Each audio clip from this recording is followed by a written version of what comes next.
Bupati Banyuasin, Askolani marah bukan kepalang usai mengetahui akses jalan menuju Pelabuhan Karangbaru Kecamatan Muara Telang di portal. Pemortalan jalan ini dilakukan salah seorang warga bernama Doni.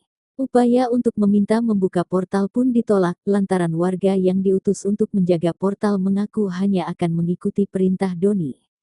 Tinggal kamu ngomong bae, nak dibuka apo nak ke polisi sekarang, kata Bupati kepada warga yang menjaga portal.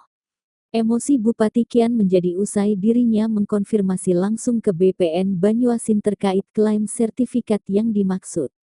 Sudah kami cek tidak ada sertifikat dan ini tanah das. Alhasil, Bupati Askolani memerintahkan Kepala Dinas Perkintan Banyuasin untuk melaporkan perihal pemortalan ini ke kepolisian.